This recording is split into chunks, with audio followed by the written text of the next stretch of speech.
안녕하세요. 매일 성경, 매일 재정, 대나리온 김우수입니다. 반갑습니다. 대나리온 김강주입니다. 와. 수명이 길어지면서 예. 이제 자녀가 아니고 우리 노후도 많이 걱정되는데 요즘은 상담을 하다 보면 부모들이 자녀 경제에 대해서도 또 유독 걱정을 많이 하거든요. 그래서 이제 오늘 제목은 부모가 남겨야 할 위대한 유산 셋인데 우리가 진짜 자녀를 뭘 남겨야 될지, 그리고 또 오늘 사례를 보니까 정말 그 돈을 하나도 안 쓰고 자녀에게 줄 생각이 있는 부모도 있더라고요. 그래서 정말 그게 맞는 건지 한번 고민해보는 시간이 되도록 하겠습니다.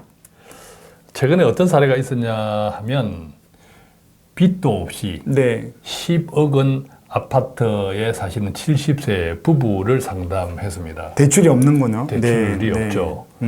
금융자산도 3억 원씩이나 은행에 있어요. 3억 원. 큰 돈이 있네요. 그죠. 큰 돈이 있죠. 어떤 점에서는 큰 걱정이 없죠. 재정적으로는. 그죠? 예, 빚도 없고 금융자산도 은행에 이자 받을 수 있는 돈도 3억 원씩이나 있고 생활비는 아주 검소하게 써요. 200만 원 정도. 소득은 국민연금이 두 분 합해서 한 120만 원 정도 나와요.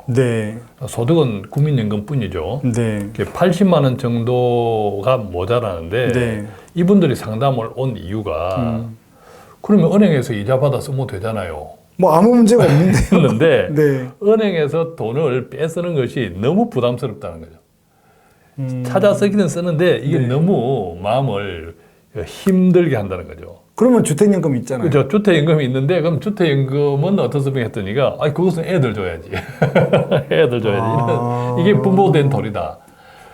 왜냐하면 요즘 서두에도 이야기하셨지만 정말 경제적인 행편들이 청년 세대들이 팍팍하잖아요. 잘 되면 이런 이야기 생각을 안 했을 것 같은데 그 고민이 되는 거예요. 그러다 보니 또 우리들의 일반적인 부모님들의 정서는 항상 자식이 먼저였습니다. 맞습니다. 그런 삶을 그래서 이분들도 적지 않은 재산과 소득에도 불구하고 매달 생활비를 200만 원으로 쓰고 있는 거죠. 여기 아파트 관리비도 들어가고 하면 아주 안 쓰는 거거든요. 어떤 데서 이렇게 살고 있는데 그마저도 이자조차 찾아 쓰는 것이 불편하다. 계속 내 돈이 불어나기를 원하고 그랬을 때 자식들한테 집까지 다 포함해서 주기를 원하는 거죠. 근데 이분들이 왜 상담을 왔을까? 그래서 원금도 보장되고 생활비를 좀 받는 투자 상품은 없을까 해서 오신 거예요. 투자 상품을 찾는데 원금이 보장된다고요? 그렇죠.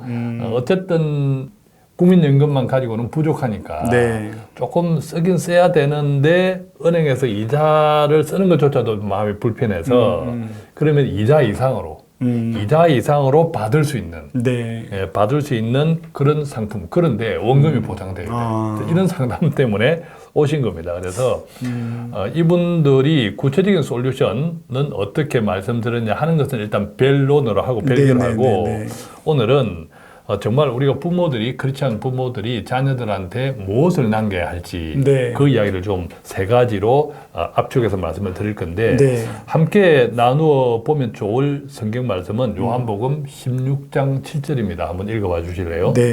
요한복음 16장 7절 말씀. 그러나 내가 너희에게 실상을 말하노니 내가 떠나가는 것이 너희에게 유익이라. 내가 떠나가지 아니하면 보혜사가 너희에게로 오지 아니할 것이요 가면 내가 그를 너희에게로 보내리니. 아멘. 이 말씀이 의미하는 바가 우리의 삶에 굉장히 크다고 저는 생각을 해요.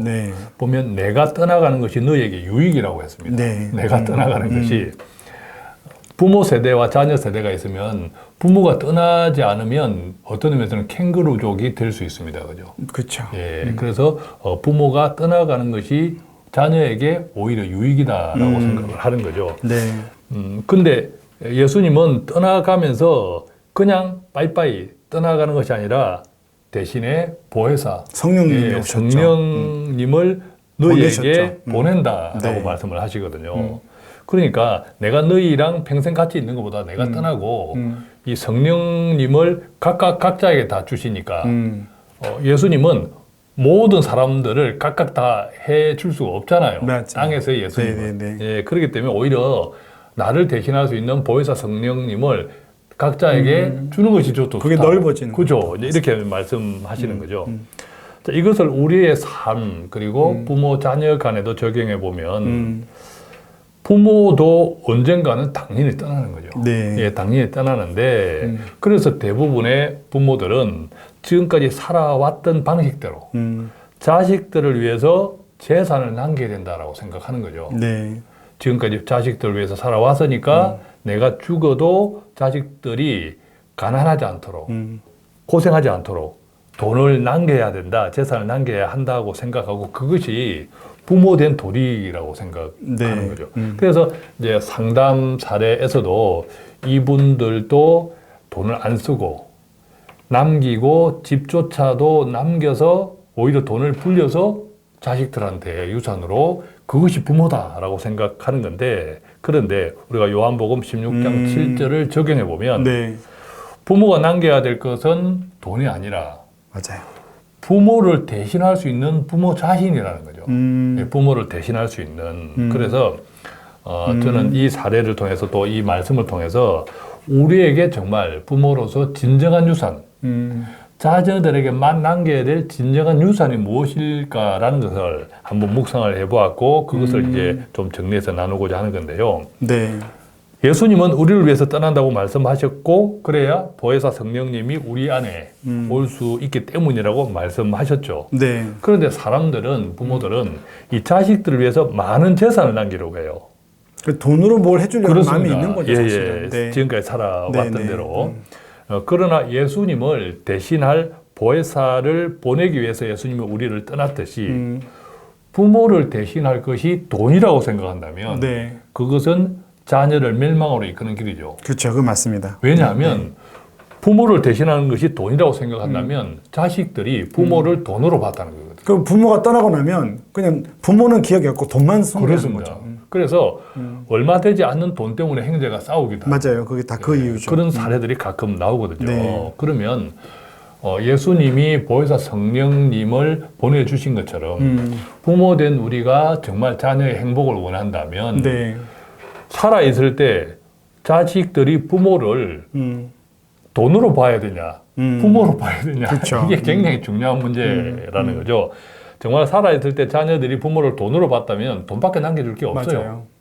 없는데 그걸 원하지는 않잖아요. 그건 너무 슬프죠. 그렇죠. 너무 네. 슬프고 그것이 자녀를 멸망으로 이끄는 네. 길이라는 거죠. 그래서 부모는 부모 그 자신을 남겨야 한다라고 생각하는데 자 그러면 그것을 구체적으로 이제 우리가 부모가 자식을 위해서 남겨야 될 위대한 유산 이 세 가지로 정리해 보면요. 네.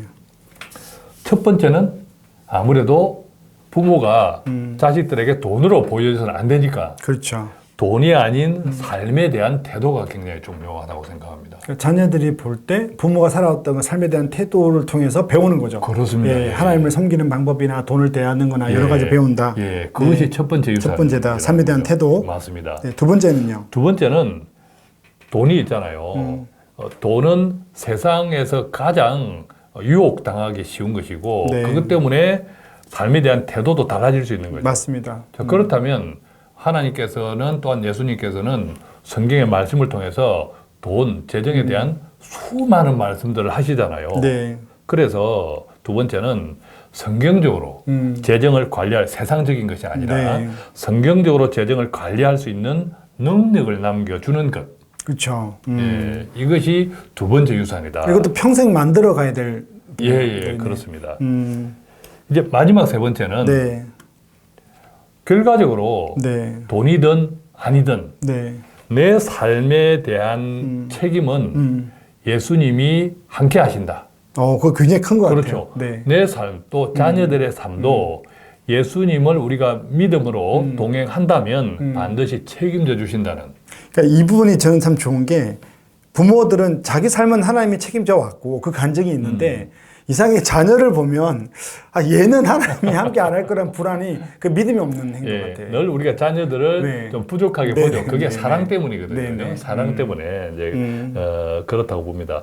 그래서 이 세 가지, 즉 돈이 아닌 삶에 대한 태도, 또 성경적 재정을 관리할 수 있는 능력, 네. 그 다음에 우리의 삶, 또 자녀들의 삶에 예수님이 함께 하신다는 믿음. 네. 이 세 가지가 가장 위대한 유산이라고 생각하고 네. 이 세 가지를 살아있을 때 부모가 돈을 자꾸 남기려고 안 쓰고 인색하고 그러면서 돈을 남기려고 하지 말고. 애쓰려고 네. 하지 말고 오히려 이 세 가지를 네. 부모가 본이 되는 것.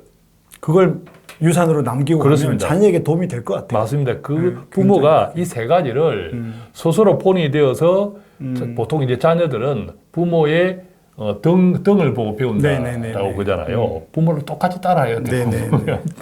그래서 이 부모가 이 세 가지의 삶의 본을 보이는 것 이것이 네. 최고의 유산이지 않을까. 네. 그러면 제 생각에 자녀들도 돈 걱정도 없이 살 수 있지 않을까라고 네. 생각을 해봅니다. 네. 제가 서두 이야기했지만 우리 자녀들, 요즘 청년들의 삶이 녹록하지 않고 재정적으로 더 어려운데 이때 부모가 자꾸 돈을 주려고 하지 말고 아까 말씀한 세 가지를 돌아보고 이것들을 남기고 가면 자녀들이 나중에 정말 위대한 유산을 받았다고 말할 것 같습니다. 이런 부모가 되도록 우리도 또 여러분들도 노력했으면 좋겠습니다. 여기서 저희는 마치겠습니다. 감사합니다. 고맙습니다.